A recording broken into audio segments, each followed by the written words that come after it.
So रुममा पनि entry भयो. High high high. So funny. I mean, I liked this thing about this room, Anna. Ani my room partner, I guess. Oof. यो चाहिँ मिलाउनु भन्दा पहिलाको रुम टुर है त. Okay, welcome to my room. मेरो रुममेटको रुम भनौँ न. यो चाहिँ हो मेरो साथीको बेड. यो चाहिँ हो मेरो बेड. यो चाहिँ हो मेरो मम्मी. अनि let me show you the washroom. So this is थोरै स्पेस अनि this is the washroom. washroom अलिक सानै छ तर काम चलाउँछु होला आई गेस. अनि अर्को भनेको चाहिँ we have got a very huge window which is a plus point for me. अनि okay, so this is how it looks like from our room. Wow, I mean not very खुसी हुन चाहदिनँ because this is my first day, Hannah. I hope you understand what I mean by that.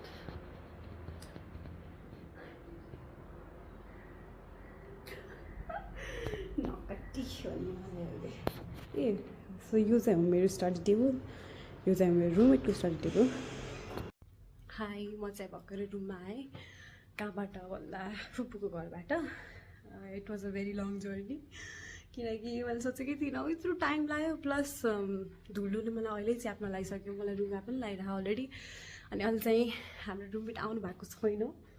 अनि अब यस्तो लथालिकै छ. म मिलाउँछु अब. Right now I am very very tired. Yup. ए हाम्रो युनिभर्सिटी देखिन्छ होइन. हिजो देखेको थिएँ मैले. त्यसपछि चाहिँ मैले साफसफाइ गरेँ होइन. अनि यो कबर्ड र स्टडी टेबलको चाहिँ त्यो न्यू फर्निचर भएर चाहिँ कलर निस्केको थियो. कस्तो गाह्रो भएको थियो त्यो गर्न, बट स्टिल गरेँ. अनि त्यसपछि मैले कपडा मिलाएँ. अनि कपडा मिलाउनुभन्दा पहिला चाहिँ मैले न्युज पेपरले टालेँ किनकि मलाई एकदमै त्यो फिलिङ्स आइरहेको थियो कि कपडामा लाग्छ कि त्यो कलर भनेर. अनि न्युज पेपर लगाएपछि चाहिँ मैले थोरै थोरै गरेर कपडालाई अनबक्स गरेँ अनि पट्टाएर राखेँ. मलाई चाहिँ अट्दैन जस्तो लागिरहेको थियो यो सबै किनकि धेरै नै थियो नि त. लाइक होल दराजै लियो भने नि अट्दैन जस्तो लाग्थ्यो तर अट्यो. अनि अटायो भनौँ न. अनि यो ज्याकेटहरू त सबै ह्याङ्गरमा राखिदिएँ. अनि अरू चाहिँ थोरै थोरै थोरै थोरै गरेर मिलाएँ, अट्यो. सबै कपडा मिलाइसकेपछि चाहिँ मैले ब्याग मिलाएँ अनि जुत्ताहरूलाई बाहिर राखेँ. अनि त्यही हो. त्यसपछि केही कुराहरू लिन थियो त्यसको लागि म बाहिर गएँ. अनि yeah I think that is it.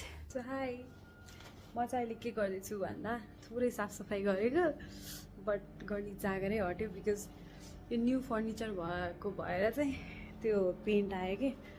अनि त्यो चिसो नमिसाउनु हुँदो रहेछ. अनि म चाहिँ एकछिन बाहिर गएँ अनि डेटल किनेँ. अनि नाउ आइएम ह्याभिङ यो के अरे नुन चिया रुगा लाग्यो मलाई. अनि न्युज पेपर ल्याएको. अब न्युज पेपरले चाहिँ दराजमा टालिदिने यसरी. यसको यहाँ आउँदो रहेछ कि देखेन तर थोरै चिसो भएपछि आउँदो रहेछ. अनि कपडामा लाग्यो भने त भएन त त्यस्तो. त्यही भएर अब चाहिँ न्युज पेपरले त्यहाँ टालिदिने अनि बल्ल कपडा मिलाउँछु. कति धेरै पो छ यार. आई जस्ट रियलाइज मैले पनि घरै उठाएर लिएर आए जस्तो फिल भइरहेको मलाई. त्यही हो. म अब यो खान्छु नत्र फेरि सेलाउँछ. रुगा लाग्यो मलाई लास्टै. सरी. हाई, कस्तो लाज लाग्यो. अहिले चाहिँ म मेन रोडमा निस्केको. उस भयो के अरे चार्जिङ पोर्टको चाहिँ उसलाई मिलेन रुममा भएकोवाला. त्यही भएर त्यसलाई के भन्छ मल्टिप्लग होइन तर त्यो एउटा हुन्छ नि त्यो डिभाइस त्यो एउटा प्लग के मल्टिप्लग नै भन्छ आई गेस हो. त्यो लिन आएको. अनि मास्क लाउन बिर्सेछु रुगा लगाएको मान्छेले. उफ, मलाई यो साइडमा धेरै नै रुगा लागेको छ. मेरो आज कति धेरै खर्च भयो नि. I just realise. I mean अलिक पछि पनि किन्न सक्ने कुराहरू मैले आजै किनिदिएँ. एकछिन ल मैले पसल गएर त्यो किनेपछि फेरि फर्केको उस बनाउँछु रोड हेर्दै रोड चाहिँ छ यस्तो रोड राम्रो छ तर छैन अरे क्या आइम जस्ट किडिङ मलाई एकदम लाज लागिरहेको छ एकदमै I got the newspaper अनि यो पनि एकदम धेरै हुन्छ भन्ने सोचेको थियो भने लाइक 200-300 भन्दा 50 मात्र पऱ्यो तर यस्तो हुँदो रहेछ यो खाले एउटा मात्र साइड छ अर्को दुईवटा चाहिँ यस्तो खाले छ केही भएन अब एकचोटि ल्यापटप र फोन अलग अलग चार्ज गर्ने एकैचोटि चार्ज नगर्ने न्युज पेपर अघि म यहाँ आधाबाट आउँदा थिएन थोरै उता गएको भएर रहेछ केही भएन ल ताई अब गएर ल्यापटप चार्ज गर्छु म उफ खस्यो बाई आई स्वेयर होइन म जस्तो भइरहेको अहिले कोही देखेन होला कि यता यत्रो अनि यहाँ भर्खरै फोन थियो यो पनि यस्तो यत्रो कस्तो देखियो कि यस्तै हो म